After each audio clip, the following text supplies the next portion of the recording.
Like a freight train barreling down the tracks, we enter the back half of the 2023 WSL Championship Tour. With the field whittled down, the focus narrows on the world rankings. From here on out, every result counts. Oh, yes. I'm mad at him. That is unbelievable. On the line sits a shot at glory at the Rip Curl WSL Finals and a chance for surfers to represent their home country next year on sport's biggest stage. Entering stop number 6, unproven contenders look to take on clear favorites. The fight for the WSL Final 5 starts here at the Surf Ranch Pro, presented by 805 Beer.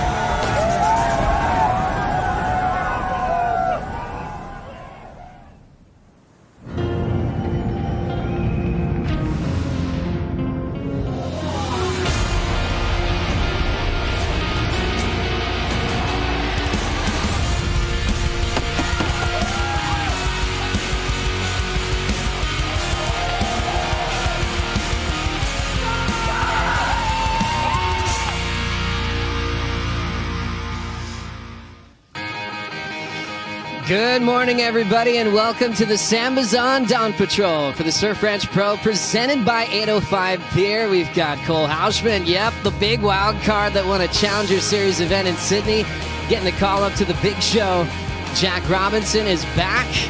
Leo Fioravanti is maybe a little sore because he's been putting in some time here in the basin in the practice runs the last couple of days. The Italian looks incredibly strong, and he'll be out there early this morning in the qualifying round. Thanks for being with us. Yes, we are here once again in Central California, a place called Lemoore, for stop number 6 of the season. Thanks for being with us. Some of my great friends here. I'm Joe Turpel, Rosie Hodge, longtime CT standout. Good to see you, Ro. Yeah, good to be here, friends. Stoked to really looking forward to this event. Right of the year champ, Pete Mel from Santa Cruz. Pete, you love this place. How you feeling? I feel good. A little chill in the air, but I'm sure that'll change throughout the day. Good morning, Joe, and good morning, everyone. And it feels like it's been a bit. You know, we've had a few championship tour events here. What are you really looking forward to seeing from the world's best back in the basin? I love this new format. I mean, even from the first heat, people are going to go home. It's the first time we're going to see surfing under the lights, so it's all going to happen. Pete, you've seen a lot the last couple of days. What are the highlights from the practice runs from you? Warm-ups have been fun to watch. You know, there's a lot of surfers here who've never been here and learning the ropes, and then you got these veterans, but Gabe Medina seems like the man to beat here. He's just been incredible in the warm-ups, so let's see what he does on competition day. I think we always have to remind our viewers where we are in the world, because we're not on the ocean by any means. As we check out our virtual live for this event, you can see the major cities in California, San Francisco and Los Angeles. Those are a couple hours away, but we're over 100 miles off the coast. Yeah, that's right. I mean, driving from San Clemente took me about 4.5 hours with traffic, so we are in the middle of nowhere, and this is just such a crazy sight in this farmland. And, you know, it was a secret in the past. They were saying maybe we're making a tilapia farm. They just didn't want to expose this place and if the machine didn't work. Well, it does. It's perfect waves. But how does this whole thing turn into a perfect wave, Pete? Well, there's a foil. There's some technology there that produces a ground swell that is very similar to the ocean, yet mechanical. So it's an incredible place. Kelly Slater had that vision, a dream, and here it is, reality. As we see that hydrofoil, that's kind of like the bottom of a ship hull that will pull that hydrofoil down the track. You'll get a ride for about 45 seconds. It's the longest ride on tour. It is the most demanding and can be the most rewarding as well for the best surfers in the world. This is kind of a fun part of the day because we get to make the official call. You know, we go through all the fun of that on tour in the ocean. Let's get the official word from our Chief of Sport, Jessie Miley-Dyer, with Louisa Florence. Yeah, Jessie, I always ask you what's the call for today, but that's not even a good joke. That's a lot of exciting things happening today. How is the day is going to unfold? Yeah, so we've got a really long day ahead of us, and I also love the joke. Just for the record, everyone loves the joke here of what is the waves going to be like. You know, obviously we know that these waves are perfect. It's a really long day. We've got this qualifying round, and then we have the night session. And you know, I'm really excited for the night session. It looks so beautiful here under the lights. It's fantastic, and it's going to be a really, really good spectacle for us. Is it harder to surf under the lights I'm wondering if you can explain a little bit to everybody at home. It's different, and for us as surfers, unless you're trying to surf under the full moon or something in the ocean, you never have that experience, under stadium lights like other sports do.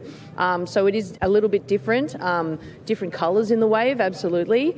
And, but, we've been here for a few days with practice sessions with our athletes, and everyone looks like they have managed to work it out. So it'll be different for sure, but it is something that is truly spectacular. Yeah, guys, we're going to run until very late today. Let's see who drinks more coffee.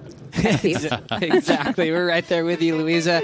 As we see the line of the fans coming here to watch the best surfers in the world, it's an incredible fan experience. They got here bright and early. We've got a lot of campers around this area as well that signed up for that experience as well, to watch their heroes compete. It's all about the title race from this point on. We got past that heavyweight midseason cut. It's all about making the WSL Final 5 and also qualification season for the Olympics as well. New format, though, that Jesse was talking about, surfing under the lights, has had a lot of people asking us questions what that will feel like at the championship tour level. Yeah, it's going to be fun. I think all your senses are going to be so heightened. You've really got to have a different feel. You obviously know what the wave's going to be like, but it is just a different atmosphere. Let's learn a little bit more about the Day 1 format. Day 1 will consist of the qualifying round and the new all-or-nothing night session. Starting the day, the qualifying round will be 4 surfer heats where results matter. In this round, each surfer will get 2 runs, 2 rights and 2 lefts, to score their best right and best left. First place from these heats jumps straight to finals day.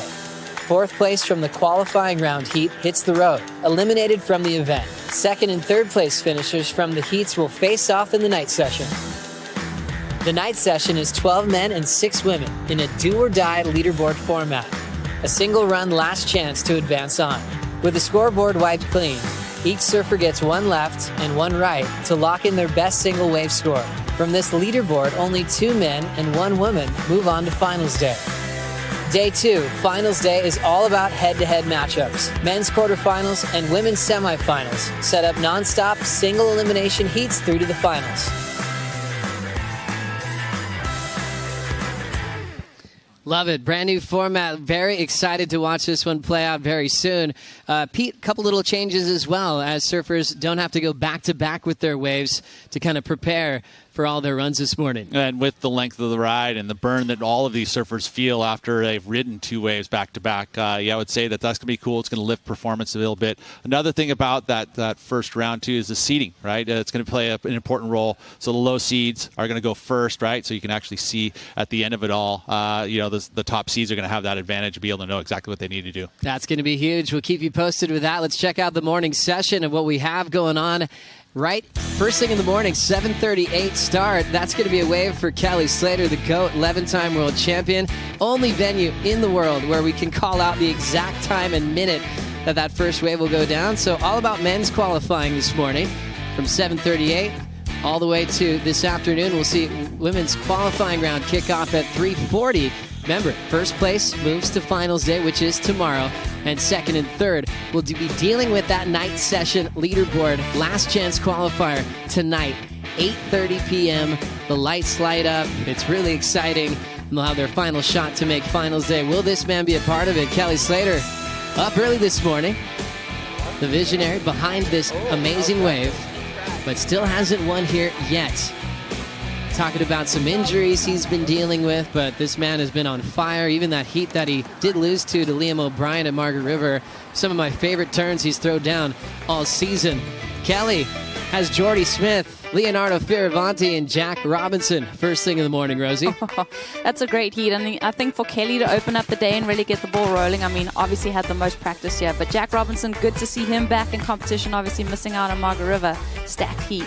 Really stacked heat. Clear favorite for you in this one, Pete? Wow, no, actually not. I think it's seriously. Just in the warm-ups, there's they all have got their moments. Kelly, I think, is dialing in his equipment. He showed up with 2 nights ago for his first few waves. He pushed it till the last moment to get here, which is standard Kelly, right? And now he's getting the first heat of the day at 7:38.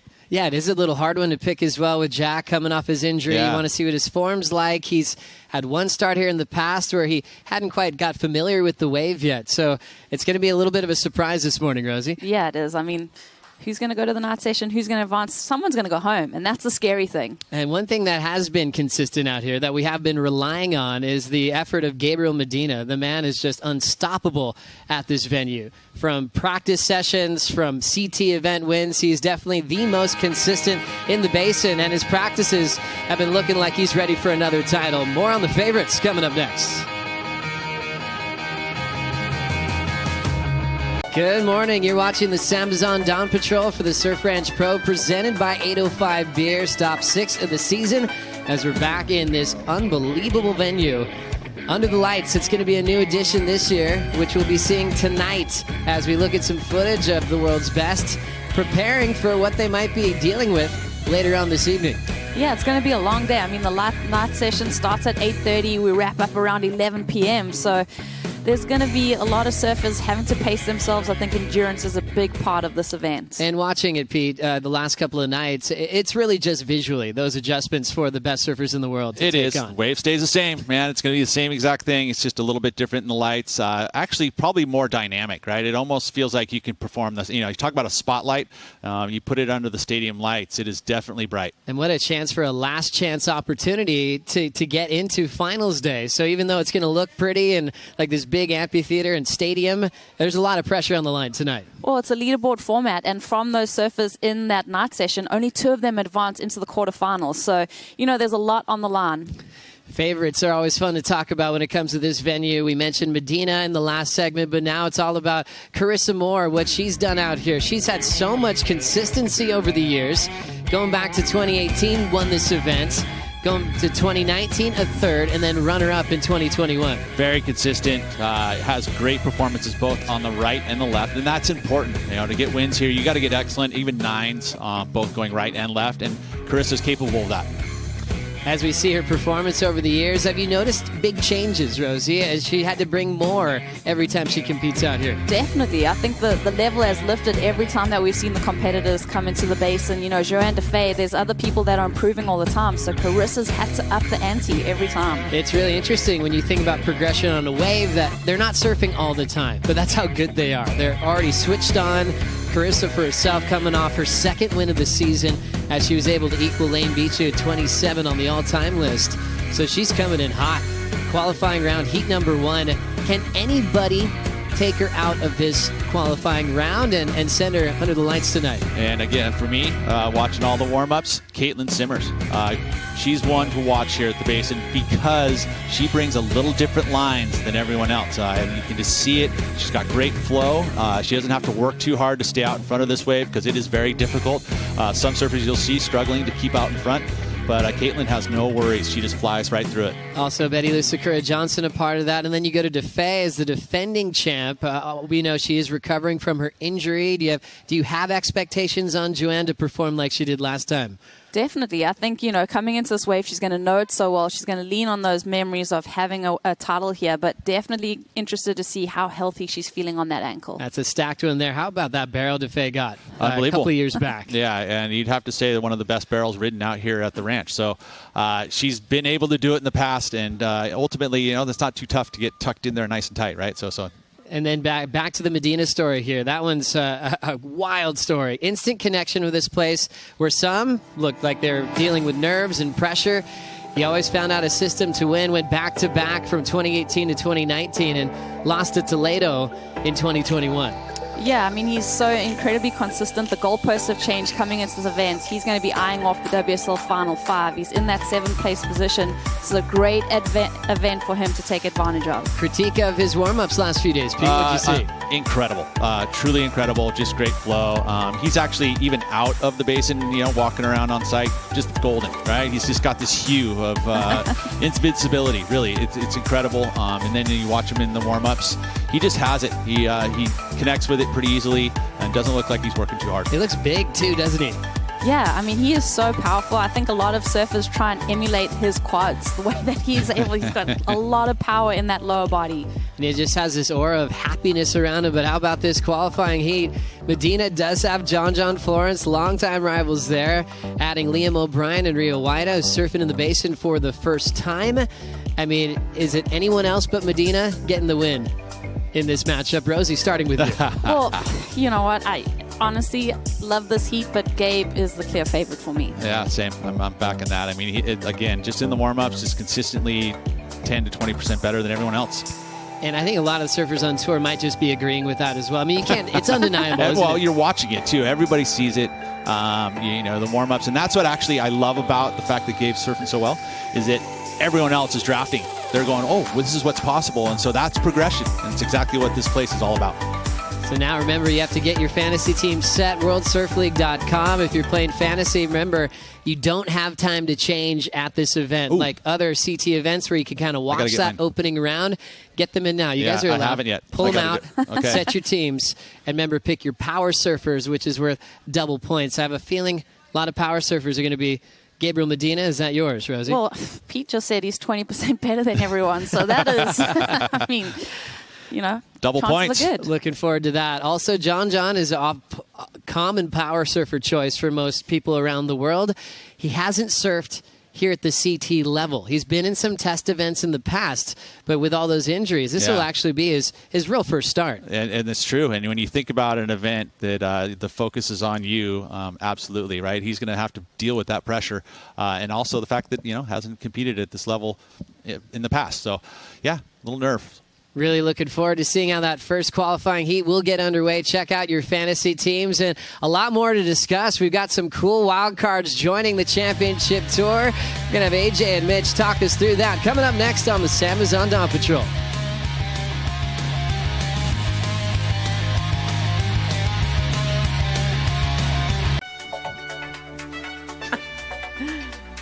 It's brought to you by Yeti, built for the wild. By Apple Watch, official wearable equipment of the World Surf League. And by 805 Beer, properly chill.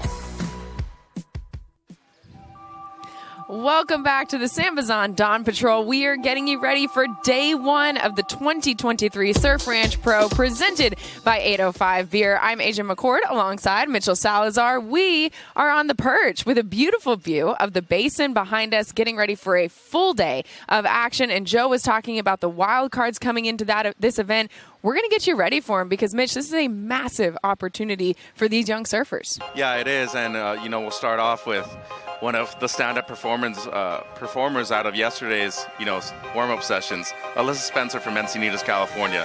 Number 5 on the CS rankings at the moment. She won a CS event last year in Saquarema, Brazil.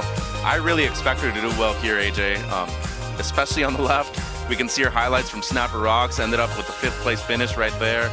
Currently number 5, went over to Sydney, wasn't the result she was expecting, but it could be a keeper, and that has her qualifying for the championship tour right now. But when it comes to the Surf Ranch, it seems like progression is a big thing here, and I saw Alyssa throw down some of the best hacks on the outside left section yesterday afternoon, so I expect her to do very well, and especially coming in from the female field. This is her second event surfing this year on the championship tour. I think she's going to do quite well.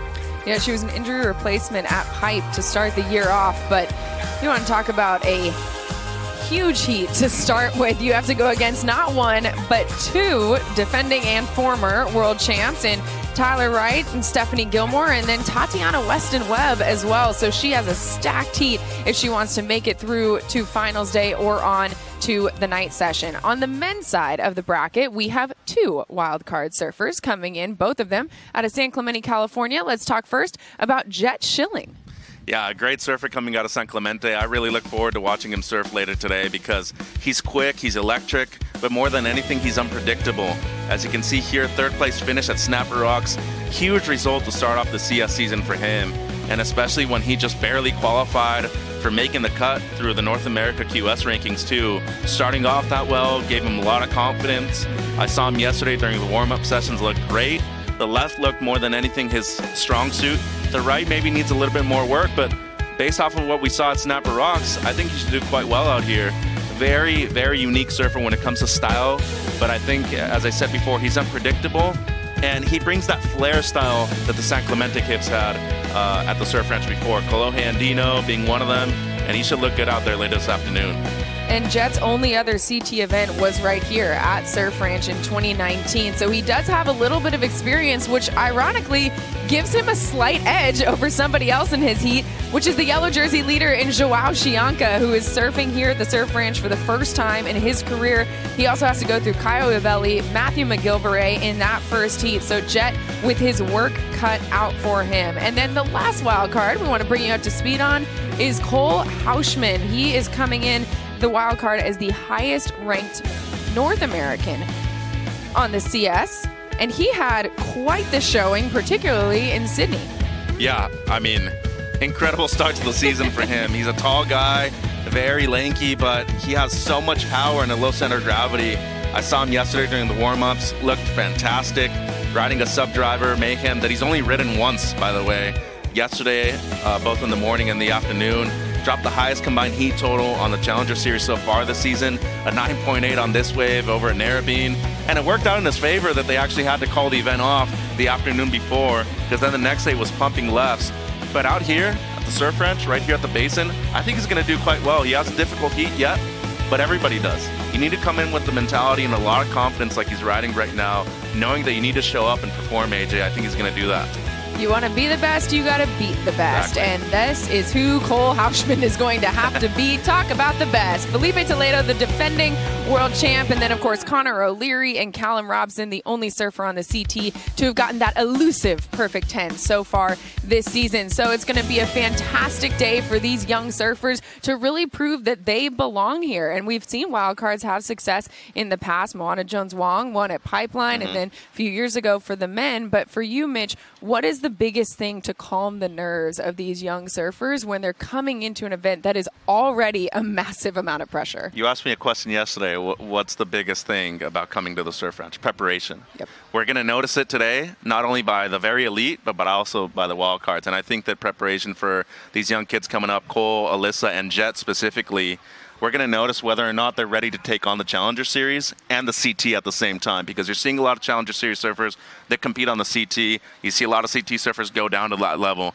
but it's an equalizer here at the Surf Ranch. This wave is perfect for everybody. It's going to be a good show this afternoon. Cannot wait to get this show started, and who better to do it than that man. Kelly Slater is going to be our first wave here at the 2023 Surf Ranch Pro, presented by 805 Beer. We'll have Heat 1 coming up.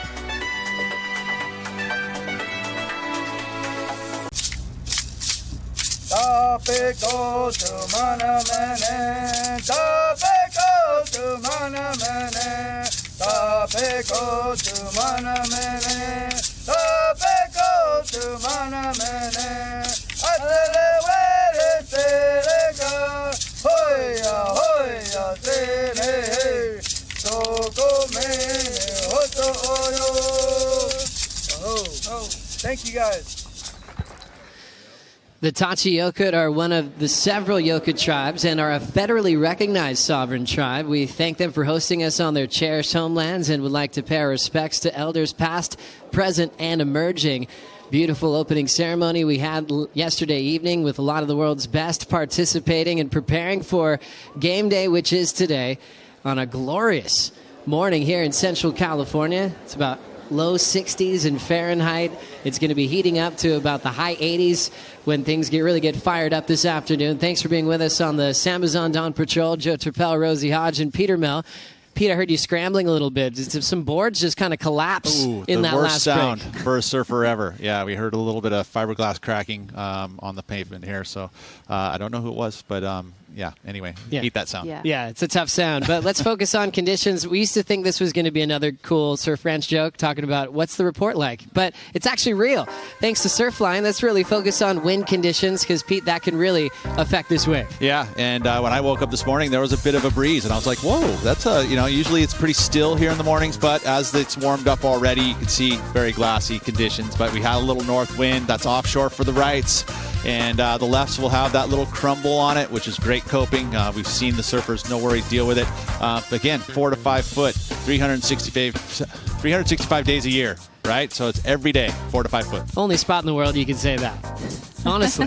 Well, unless you choose the beginner setting, then you can get something a little smaller. Well, there we go. Well, the thing that is interesting, Rosie, as we know, it is a perfect wave. It is a machine. It's meant to be the same. However, with undulation and different depths on the basin at different times, they actually do have to really react and be spontaneous like they are in the ocean as well. Yeah, definitely. It has that canvas, but there can be different types of elements that come into play that can change this wave. So we're going to see that throughout the day, and the surfers have to adapt. That's a focus on today's schedule. It's going to be a big one. Starting off with the men this morning for the qualifying rounds. Remember, once again, first place moves on straight to finals day. Second and third under the lights tonight. And fourth place is eliminated. So starting off with Heat 1, Jack is back, fresh from that injury from Bells Beach. We'll see how his form looks this morning. Toledo looking to defend his title here is in Heat number 2 as the headliner. And I'll focus on Joao Chianca, world number 1, 22 years of age. However, his first time here. Do you have early expectations on Chianca and how he might perform on a wave like this, Pete? Well, I would say that his ability and his talent, he's high level, right? That's why he's got the yellow jersey. But I will say that it's a difficult to get adjustments here in the basin. He even self-admitted that it was been a bit of a struggle to get kind of used to the pace of this wave. So that'll be interesting to see him learn on the fly, especially trying to hang on to that yellow jersey as we move into the back end of the season. As we anticipate that first wave for Kelly, let's get caught up with all the great work that WSL One Ocean has done this year. I guess for us surfers, the ocean is our playground, and so it's really important for us to protect it, protect Mother Nature, protect the ocean, and all come together as one. You know, the ocean benefits everybody in the world. WSL One Ocean is a global initiative aimed at inspiring the surf community to protect and conserve our one ocean to preserve the future of our sport. As we head into the midway point of our 2023 WSL Championship Tour season, we are taking a moment to look back on all the incredible work we have accomplished so far this year in partnership with our 2023 grantee organizations and community partners across the globe. We're all connected to the animate and inanimate world around us, which is the environment. That we need country, and country is part of all of us. It's super important that we participate in days like today and we celebrate and value the local people that are doing amazing stuff on the ground, because we couldn't do it without collaboration. The team that's turned out behind us, they're doing this every single day. It's so amazing. The WSL grant is an amazing system that works around globally. It helped us continue our work and feel supported to then share what we're doing scientifically with the surfing community. The donation from WSL will go directly towards helping boost local groups and spread that message of custodianship and giving back on our coast. To be able to give back to a place that's given me so much, it feels really special to me. Thank you to all the athletes, partners, community members, and WSL staff who have come out to support. Coming here and seeing the passion that these kids have, you know, our coastlines are going to be in way better shape.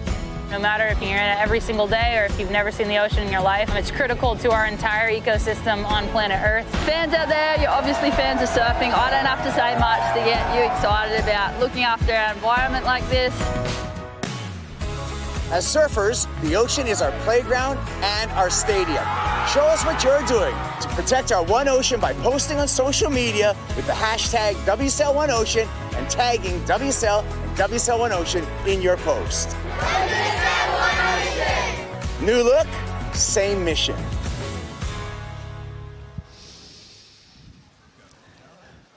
Great work to everybody involved with WSL One Ocean this year, as we see a lot of beautiful people here in Lemoore, California.